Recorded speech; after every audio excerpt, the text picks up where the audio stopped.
Hello po mga kababayan, mga tambay. Si Kamanong po, nagbabalik po muli para po magkomento po sa inyo dito po sa Tambayan Makabayan. Magandang umaga po muna, tanghali, hapon, gabi. Madaling araw po sa atin lahat. Sana po nasa maayos at mabuti po tayong kalagayan mga kababayan. Ito po, komentuhan po natin mga tambay. Ito pong balita. Napakagandang balita po ito dahil sisimulan na po at plano na po simulan ni Senator Marcoleta. Ito pong flood control issue at syempre po sa ating mga katubigan, lalo-lalo po sa mga kapalpakan na mga proyekto po ng Binagoongang Pilipinas. Sana po marami po ditong maibunyag na mga sabwatan at syempre po ang mga nagnakaw o sinasabing mga korap na mga sabwatang politiko umano ay mabunyag po sana ni Senator Marcoleta sa kanya pong committee na Blue Ribbon na committee mga katambay.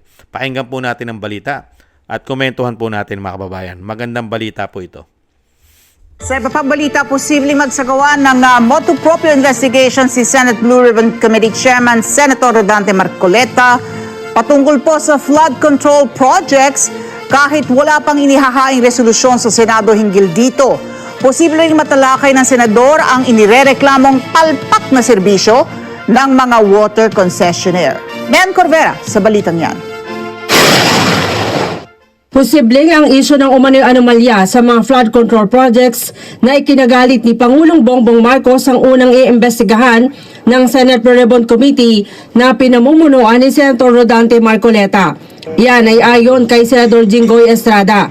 Sabi ni Estrada, maaari magsagawa ng motu proprio investigation si Marcoleta kahit wala pang ihaing resolusyon sa Senado hinggil dito. Kumpiyansa si Estrada na mahusay itong mapapangunahan ni Marcoleta. Mas lalong ganda, marami siyang alam. Nitong Martes, naghain na si Senator Erwin Tulfo ng resolusyon para siyasatin ng Senado ang umano'y katiwalian sa flood control projects. Partikular niyang ipinasisiyasat kung saan nagamit ang bilyon-bilyong pisong budget noong 2024 at ngayong 2025 para sa flood control, samantalang maraming baradong kalsada at drainage na nagresulta yan ng malawakang pagbaha. Maliban sa flood control projects, kasama din ang kontrobersiya sa joint venture agreement sa pagitan ng mga water districts at mga water concessionaires. Baka maimbestigan ni Senator Marcoleta ang motu proprio. Motu proprio. Yes. Oh. Will you Does not suggest need a resolution.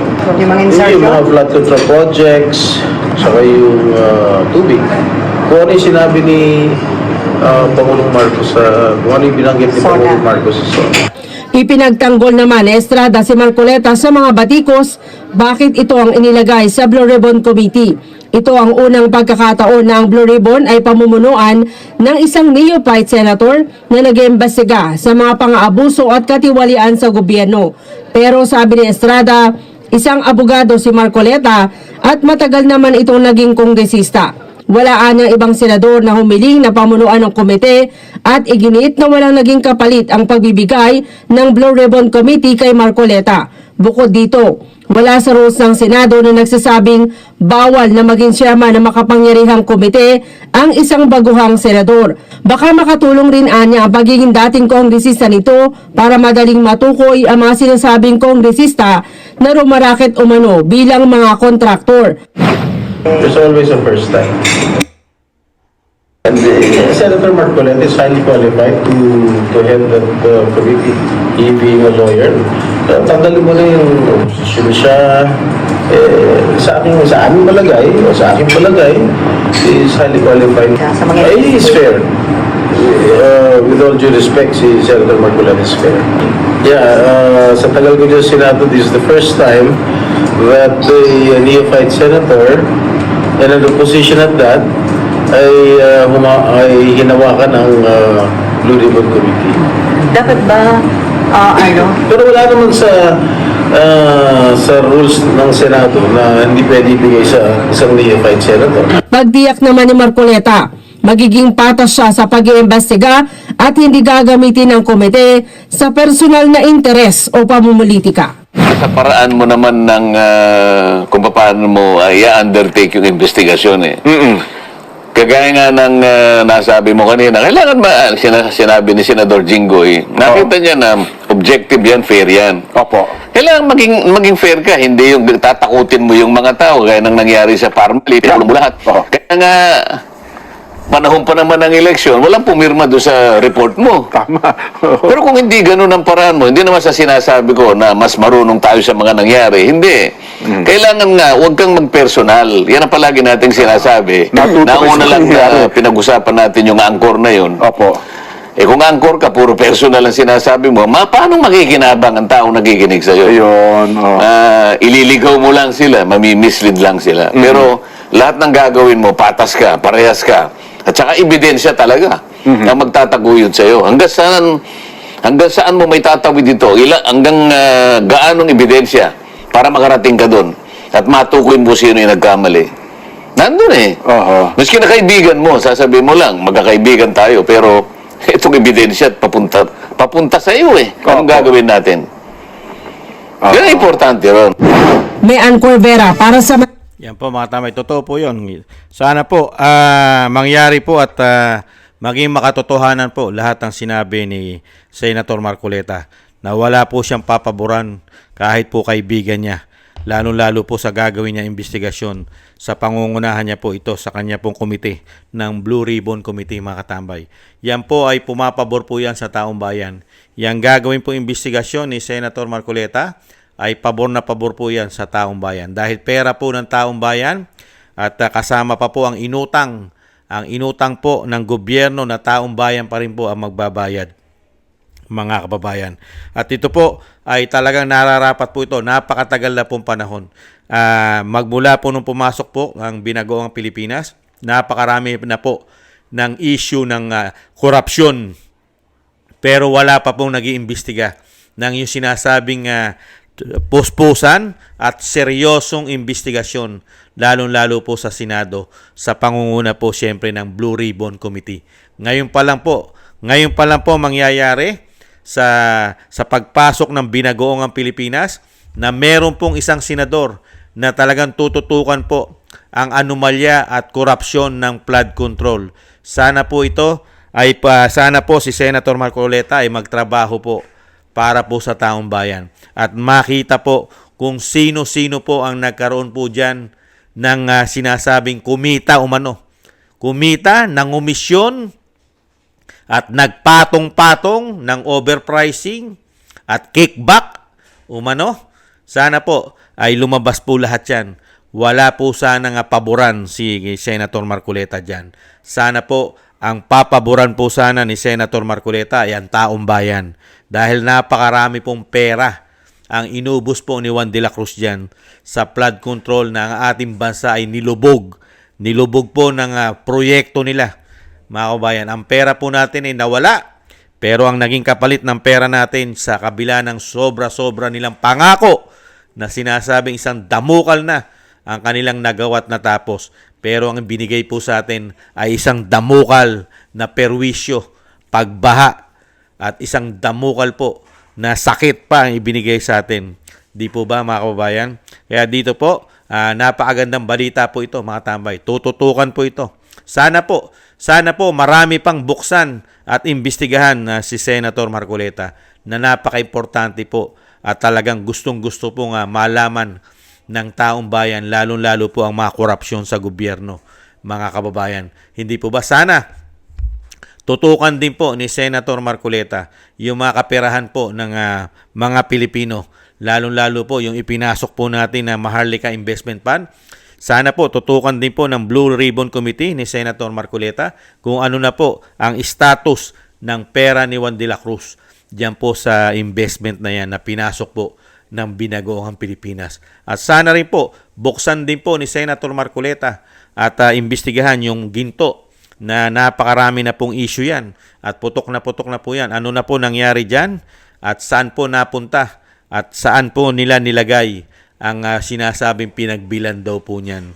Yung isang damukal na tuni-tuniladang ginto na nasa Central Bank ay naibenta daw yan mga kababayan. At syempre po, tutukan din po sana ni Senator Marcoleta, mga kababayan, yung umuugong at napaka-importante pong tutukan dahil dito po mga tama, hindi po gawain ng mga senador at ng senadora ang magtanim at magbayad ng testigo para po manira at sirain ang mga politiko, lalong-lalo kung may mga ambisyon ito sa politika. Dapat po imbestigahan din po itong si Senadora Risa Hontiveros dito po sa Blue Ribbon Committee.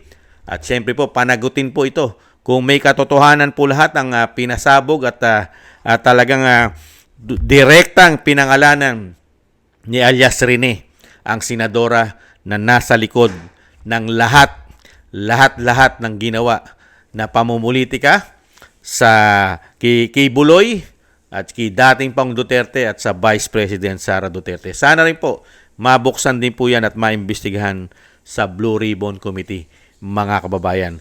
Sa bagay, meron na po tayong mga abogado na tumututok po dyan. Excuse me po. Meron na po tayong mga abogado na tumututok dyan sa pangunguna po nila Atty. Torion. Dyan po sa issue na yan. Sana po makarating din po sa Senado yan. Dahil dyan, yung issue po ni Kay Buloy at ni dating Pangulong Duterte at ni Vice President ay dinala po yan ni Senadora Risa Hontiveros sa Senado.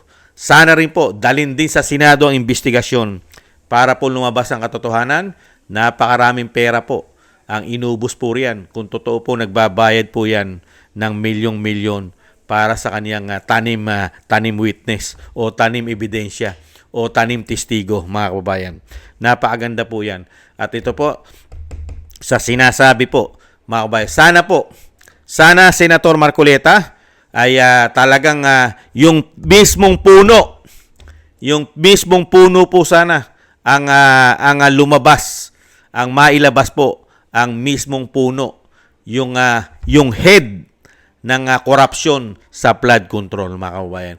Hindi lang po sana ang ilabas po at malaman po ng taong bayan ay puro kontraktor at yung sinasabing nasa DPWH, wag naman po sana. Yung mismo pong malalaki at yung mismong malalakas magnakaw ng pera ng taong bayan, yan po sana ang ma-expose at mabigyan po ng parusa at ibalik o maibalik po sana ang mga ninakaw nila pag napatunayan po na talaga sila ang mga magnanakaw ng pera ng flood control project, mga kabayan.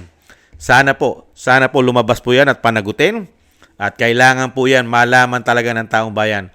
Pangalanan at kailangan po parusahan hanggat maaari at ibalik, isuka. Kailangan po nila isuka ang mga pera ni Juan de la Cruz. Sana wag po sanang matakot si Senator Marcoleta kung ang involved po rito ay pinakamatataas.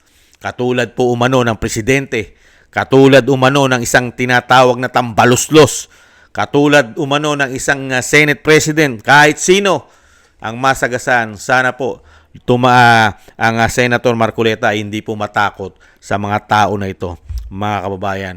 Sana nasa likod naman po ni Senator Marcoleta ang mga Pilipino na lalong-lalo na hinahanap natin ang katarungan at syempre gusto po natin panagutin ang mga magnanakaw sa ating bansa.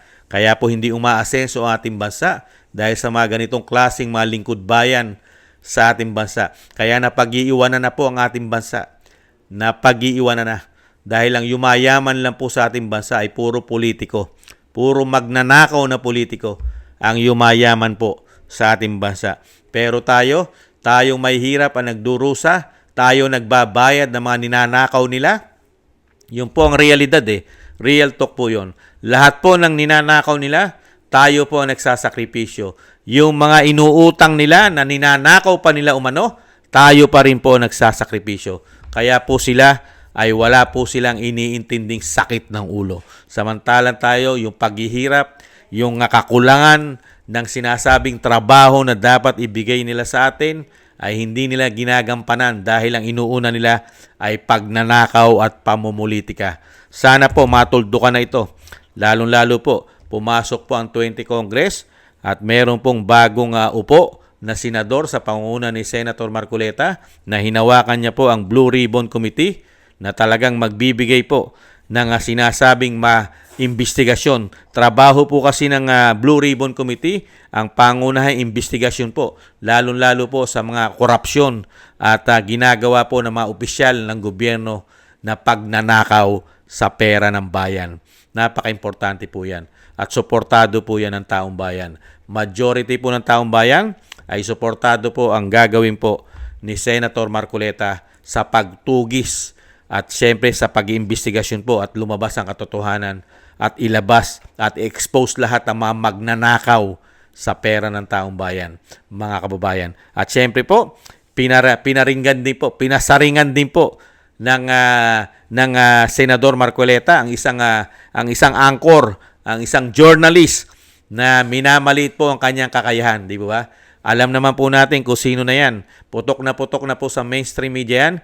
Ang itinutukoy po ni Senator Marcoleta na pinariringgan niya at minamalit ang kanyang kakayahan ay siyempre po si Karen Davila. Si Karen Davila po ang hindi po maka-move on.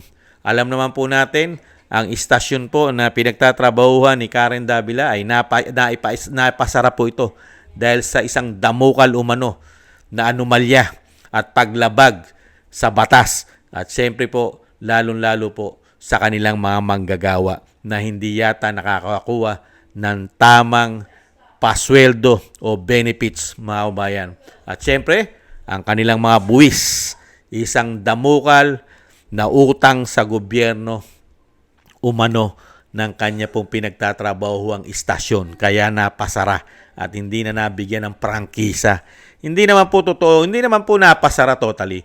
Nagpapanksyon naman po. Kaya lang, wala po silang prangkisa, mga kabayan. Pero meron pa rin pong ABS-CBN. Gumagamit po sila sa ibang istasyon. Nagbabayad po sila sa ibang istasyon. Hindi po ba? Kaya po si Karen Davila, ano po aasahan natin yan? Dahil si Senator Marcoleta tumutok sa Kongreso para po mapanagot ang mga ginawang kabalbalan ng ABS-CBN sa mahabang panahon sa ating bansa. At siyempre po sa ginawa po nilang sinasabing yung pandaraya umano. Napakaraming pandaraya at pandarambong umano ang ginawa nila sa ating bansa, mga kababayan. At siyempre po, ano aasahan mo dyan kay Karen? Wala kang aasahan dyan, mga kababayan. Hindi ka makakuha ng magandang ibabalita niya pagdating po kay Senator Marcoleta. Hindi po ba? Kaya dito po, sana po mga kababayan, magtuloy-tuloy po ang investigasyon ni Senator Marcoleta at sana po hindi po siya mapigilan o sinasabing kahit ang Pangulo, kahit ang Senate President, kahit ang House Speaker ng Kamara ay sana ay hindi po siya mabusalan, mga kabayan. Sana po, dahil nakita na po natin yan, mga tambay, yung mga matatapang katulad ng mga tulpo, nung hindi pa po naupong senador ay ubod ng mga tapang, lalong-lalo po sa anomalya at korupsyon, lalabanan nila. Pero nung maging senador na po, mga kabayan, bigla na pong nanahimik. Nakakagulat po. Yung tapang nila, pagdating sa Senado, mga bingi na. Bingi, bulag, mga tambay, at pipi. Nagsasalita lang po hanggang salita. Pero sa gawa, wala ka nang makitang gawa, mga kababayan. Hanggang ngingas kugon lang. Puro umpisa. Investigasyon na puro umpisa. Walang natatapos. Ganyan po ang nangyari po sa mga senador na puro po hangin lang sa ulo ang kanilang mga pinagmalaki sa taong bayan. Mga angas kuno. Pero pagdating po sa sinasabing malalaking numero na,